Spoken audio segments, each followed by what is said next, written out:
Good morning, everybody. Thank you very much for coming along this morning down to Dragon's Head for our photo shoot. I just wanted to take you through some of the images, some of the processing. You'll see here, not that one, this one, yes.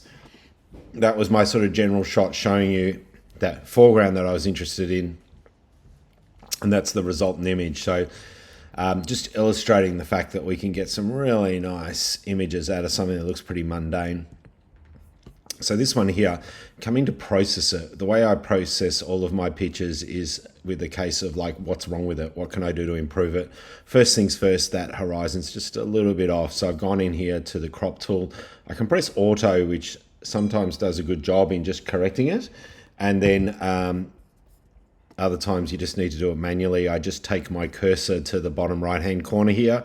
It comes up with the double-headed arrow, and then I just rotate left and right just to line that up nicely. So there we go. I've probably got a little too much foreground there as well. I can afford to come in a little bit there, and I can click auto just to do an auto adjustment on that and see what it does. It generally lightens up my foreground.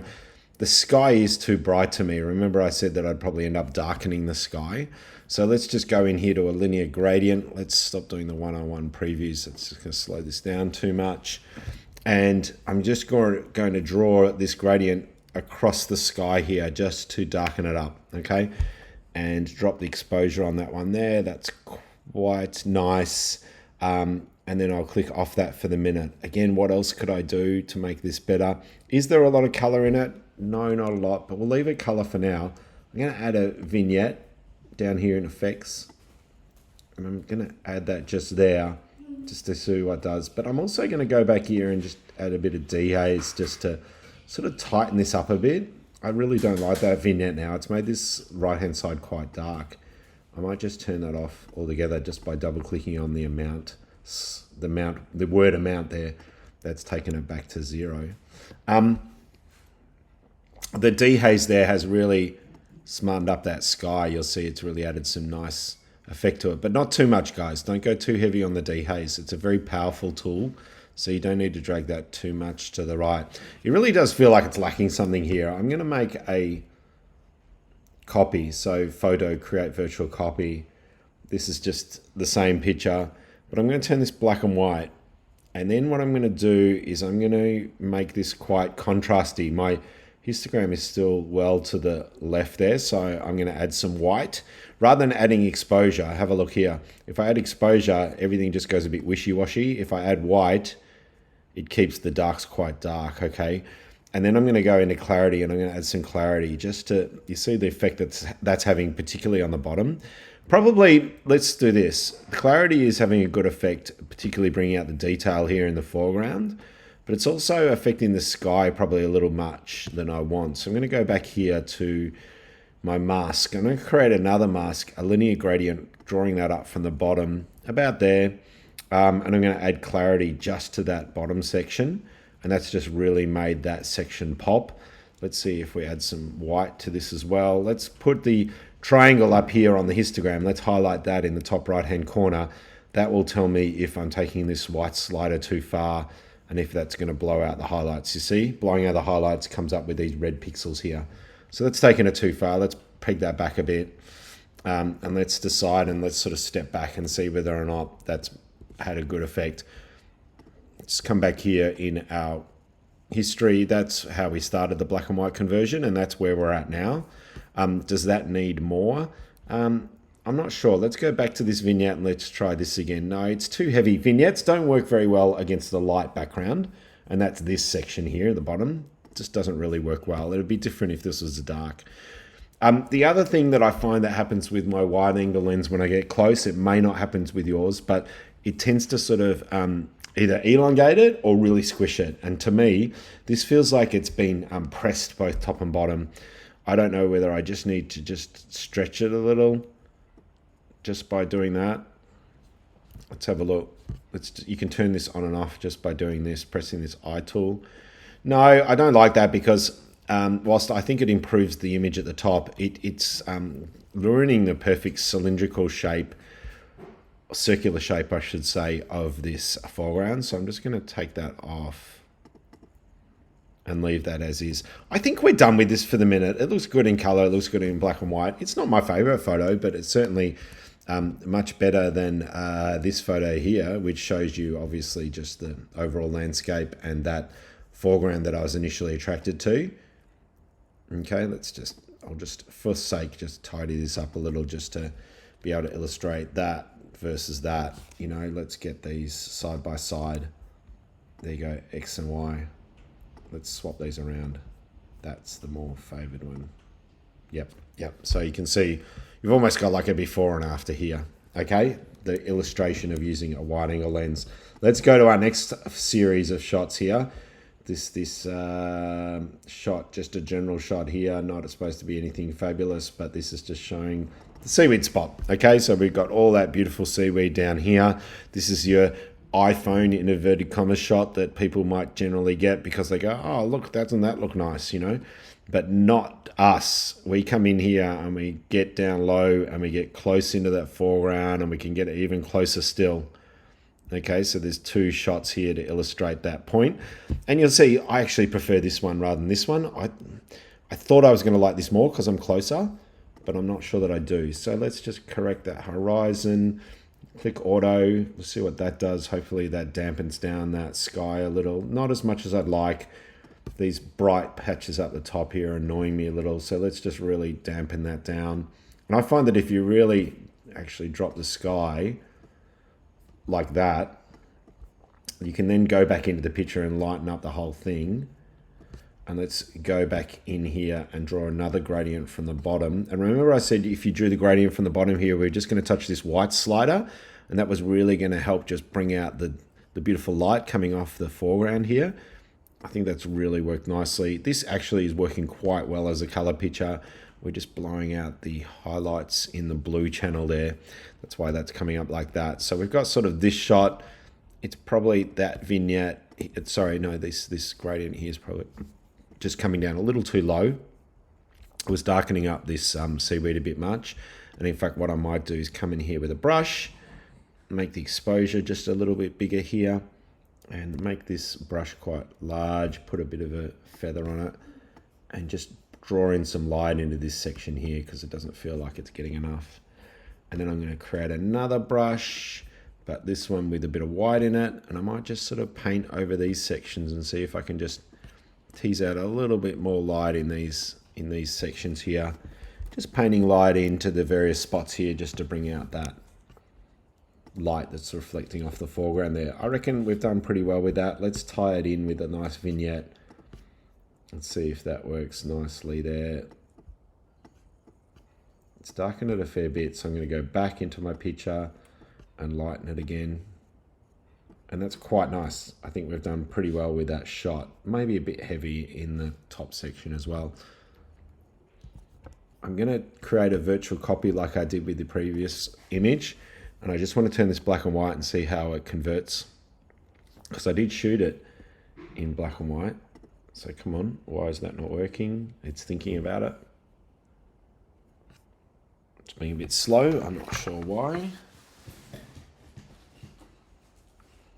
It now looks like it's ready to do that conversion. I'm just getting my other... No, we don't want my iPod to be connected to this. Okay, hopefully you didn't lose too much of the audio there. That's quite flat. That's quite flat, so we need to fix that up. You see how low the histogram is here? It's nowhere near white, so let's grab the whites and make it whiter. Let's not have those shadows come up like that. Let's just increase that white maybe a little more. That vignette, I should say that gradient at the top looks really dark, so let's just peak that back a bit. And we have to come back to our whites now and peak that back a bit. But that foreground is really, really low. So rather than, I'll use the whites as much as I can, but it's still not bright enough. So I have to bring it up with the exposure. And I think that vignette is just making this bottom way too dark. So let's take that off for the minute. No, it's not. It's just dark anyway. I'm going to paint some light back into that.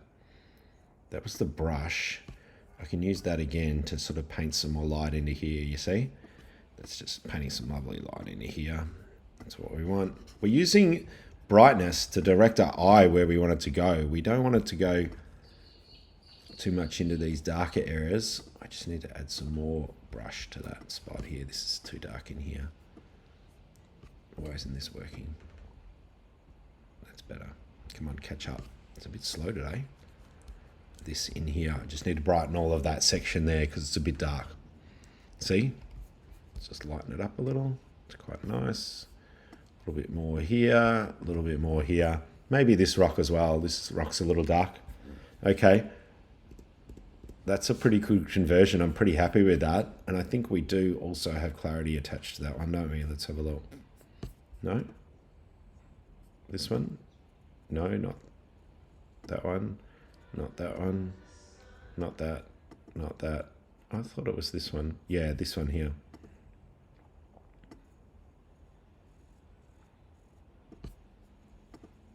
Peg back those whites. So I'm adding some clarity to that gradient, and I'm just going to peg back the whites a little. And that's, I'm pretty happy with that. Although I think that sky again is a bit dark. I've gone a bit heavy with that sky. Just need to balance it out a bit more. It was a bit heavy compared to the rest of the image. So there's a nice, I feel a nice black and white conversion going from, let's have a look. Yeah, so that was initially what our black and white looked like and what we started with. Quite flat, as you can see, this one here. Very flat. And we just needed to paint light into all those areas to bring it to this. Oh, why is this computer so slow? That's terrible. Yeah, so now you can see what we've done there. There's a nice conversion. Okay. What else have we got? All right, so we've got these little foamy bits. Now, the problem with this is that that's out of focus and it's moving. So that's not much good. There's another shot here. So the problem is, I think you'll find with this shot here, my shutter speed is way too slow. So it's a 15th of a second. Okay, and then I've fastened it. So I've made it faster. I've just kept the same ISO, but I've gone down to f11 rather than s16, and I've actually underexposed it by a stop as well. So I've got two stops of extra light out of that. So now it's 60th of a second, and that's nice and sharp compared to this, which was 15th of a second. So bear in mind that can happen. I just want to find if there was, you see, initially I shot it down low with the sky in the background, which isn't too bad.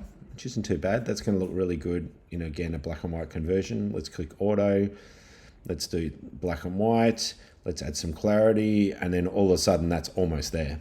These little patches of white down the bottom here are annoying me. We really don't want those too close to the edge of the frame. So we either clone them out, crop them out. We can crop that there. That's quite nice. Put a vignette on that, a little bit of a vignette just to darken the edges, and then just go back and lighten up this whole picture, particularly in this foreground here. Definitely want it lightened up there.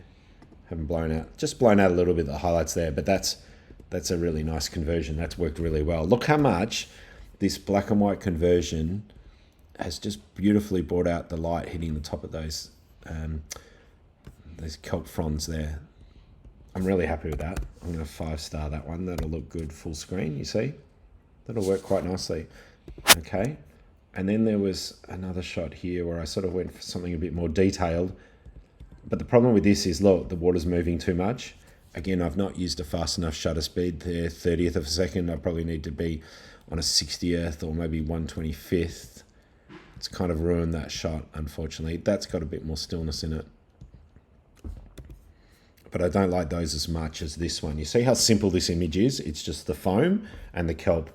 These ones here, I've tried including the foreground. I think I've got a bit too clever and it's just not worked as well for me, I don't think. All right, these other ones here, look, where we applied the same technique, the same compositional technique to this one in the front. I just want something, yeah, with a nice bit of foam there. That's quite nice. Okay, let's go in and do a conversion here. So come in here to develop. Let's just, something wrong with my horizons today. Are we going to do black and white or let's do it in color to start with. Let's do it in color. Come on. Okay, there's my color. I'm going to darken that sky a little. Yeah. The whole thing looks a bit flat, lacking contrast. So I'll add some contrast, or maybe even dehaze. But it gets a bit muddy in the sky. That's okay. Then let's make this foreground sing. So let's go back here and draw a gradient, a linear gradient up from the bottom here like this. Overlap it with the other one we did. And let's drag some white into here. But we just have to watch this here. Okay, I'm going to move this down. I just want this to apply to the foreground. That's nice. That's better. Look how much it's bringing out the color and the texture in that foreground. It's pretty good. It feels a bit muddy in the sky. So I'm going to go back to this one here and I'm just going to lighten it a little. I don't want that sky to feel too muddy. I'm going to add a vignette just to tie this in a little. And then the whole picture is again too dark. So I'll go back here, my whites, maybe a little bit of exposure, playing with exposure and the white slider.